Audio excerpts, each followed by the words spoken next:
brilliant in the grappling and wrestling department. And no exception to that rule is Mudasir Saialiev.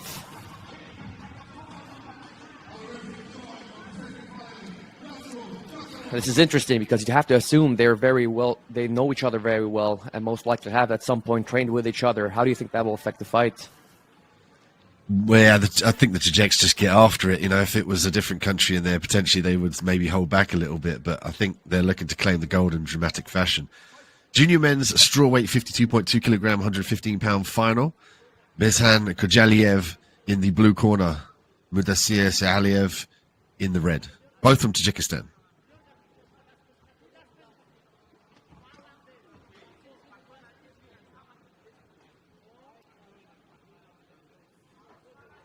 Wondering if this is going to be turned into a grappling fight here to minimize damage of a teammate, or are both Tajiks going to get after it here and look for the finish?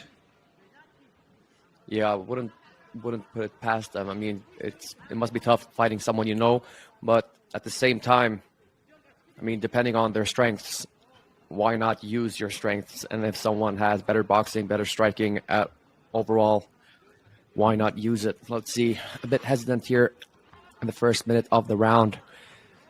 Looking to get some sort of read off of each other.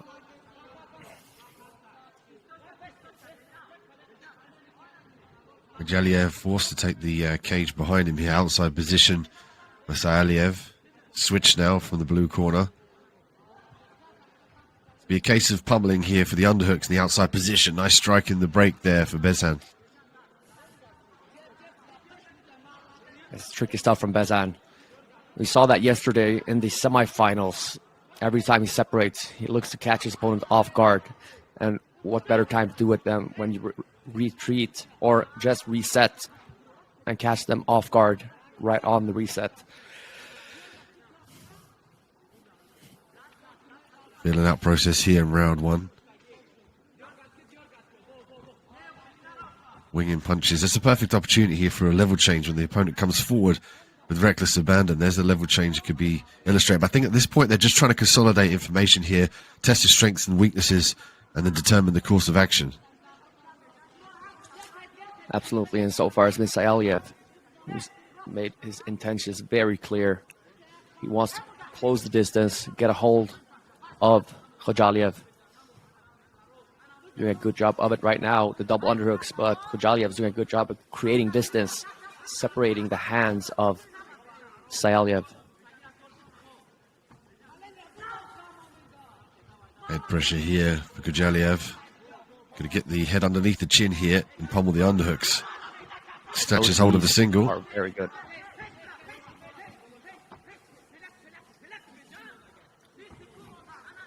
Khojaliev in the single top position here now. Got to pass the guard to get into a better position to stay away from submissions. Also to be able to do more damage and threaten the submissions from that top side position. You can see here already Saialiev looking to control here maybe for an armbar. Which is back to the triangle here.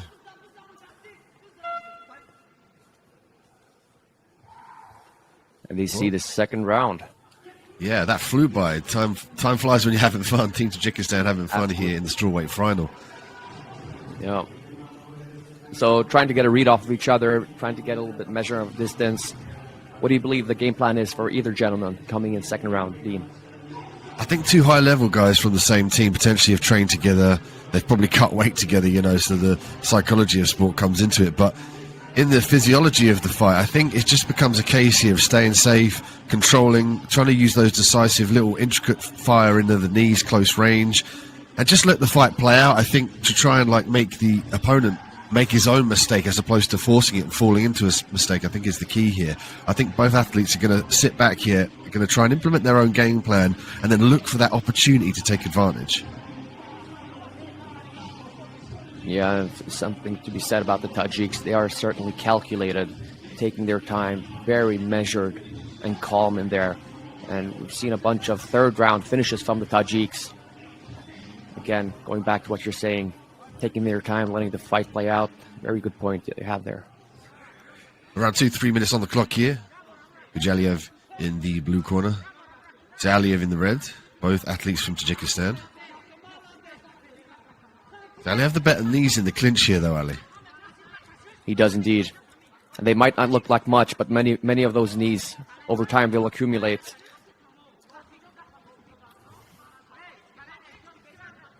He's also got the underhooks punched in, but as of yet hasn't tried to clasp them behind the back of Bezhan.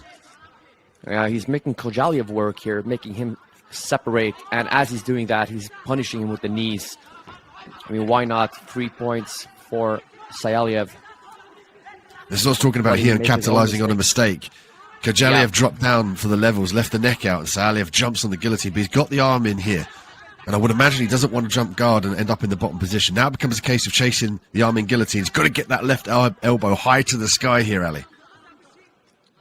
Yeah, it looks pretty good right now, but it's hard to tell. He's starting to get his head out, though. There it is. Good job by Khojaliev.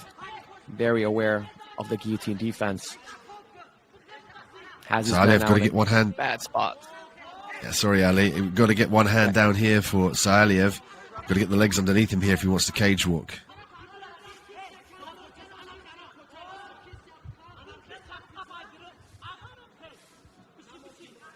And we're seeing Khojaliev doing a good job of taking those legs away from underneath him.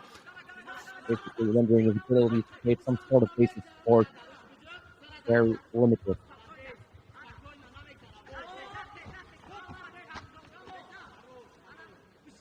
Khojaliev with some nice ground and pound here. That's going to promote the guard pass.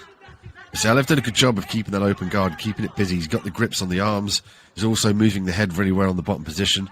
Switching from framing to the hips with the knee shield back to the guard. Making it difficult for Khojaliev to definitively pass that guard into a better position. He is indeed. This is a winning position, even though still for Khojaliev. Now Khojaliev in on the front headlock. Let's see if he tries to snap him down, get those elbows down to the mat, get them away from the defense around the neck. Don't forget, yesterday, Khojaliev earned himself the final spot via guillotine in just over a minute. Very familiar. The wrapping around the neck is Khojaliev. Saialiev in on the single here.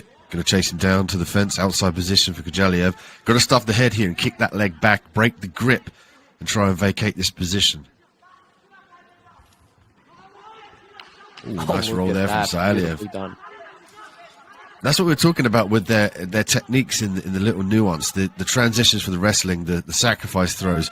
Team Tajikistan really do a good job of tying all these athletic points together. You know, the wrestling to the striking. They're always always looking for the next available avenue to achieve the top position. They are found some success there. Saialiev did a good job there at the end, giving the judges some good looks. And I do believe we'll see some more of that come third round. Whoever has been on top so far has been finding the most success.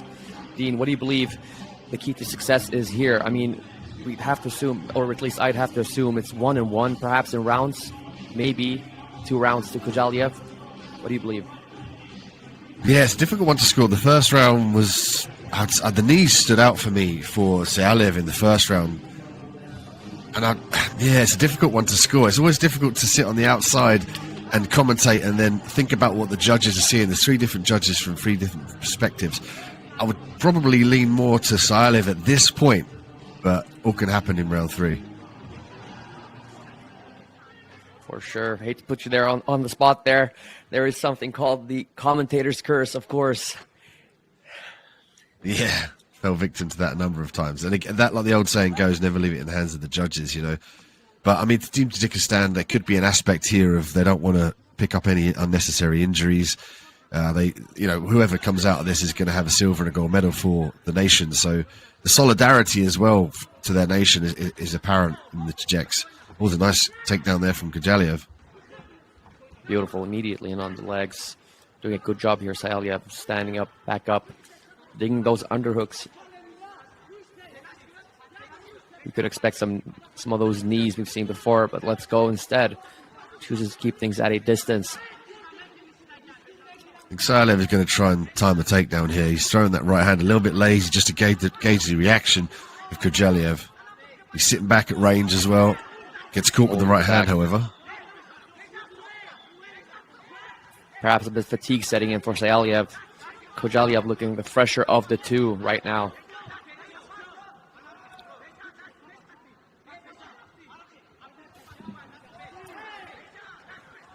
Oh, heavy left hook there from Khojaliev, looking to time the right hand as well. Very aware of the level change. Oh, yeah, he wobbled him. He did. I do think Khojaliev now will look to pick his shots.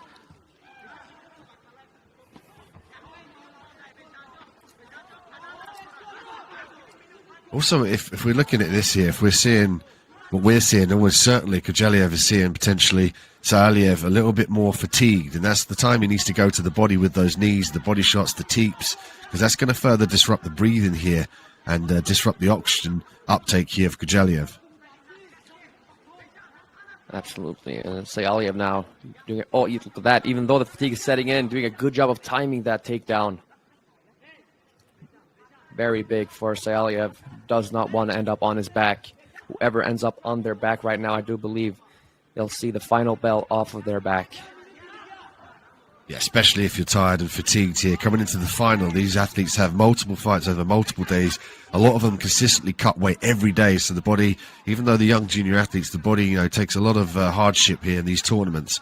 So in the final, it's not unusual to see the athletes start to fade. Oh, clean left hand there from Saialiev. He switches stances again.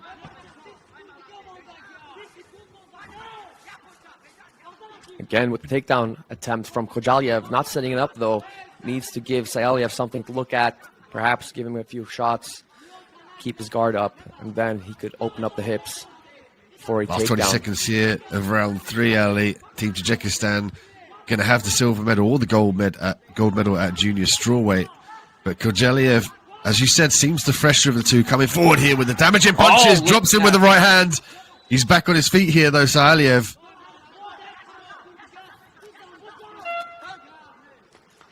That could be a key aspect here in that third round, Ali. I think that strike is going to be a key aspect in who takes this round and potentially the gold medal. For sure. Big, big round for Khojaliev out of Team Tajikistan. Yeah, that's what he needed potentially. Score. I mean, that's what he needed potentially to edge the judges in his favor. That was probably the most definitive strike of the entire fight here in round 3. For sure. And I do believe most likely that will have swayed judges in his favor.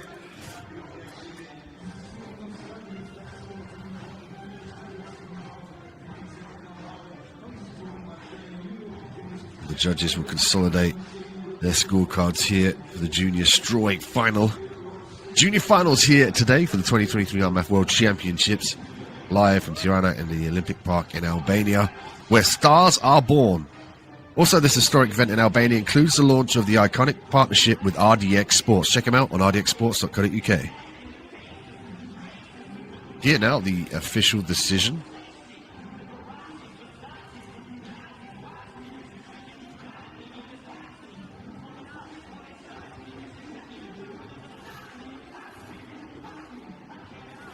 Yeah, both guys feel that they have done enough to sway the judges.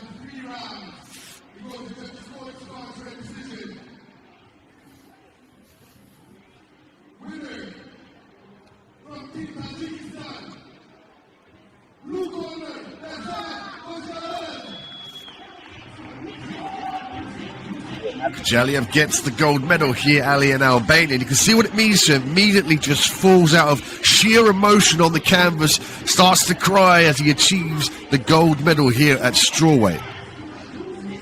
What an honor for himself, for his acquaintances, for his nation, of course. A very highly touted title to have with you. And what an achievement, as you're saying, being... That's a huge stamp on the CV. If you're looking up the fighters and you see they've attained a gold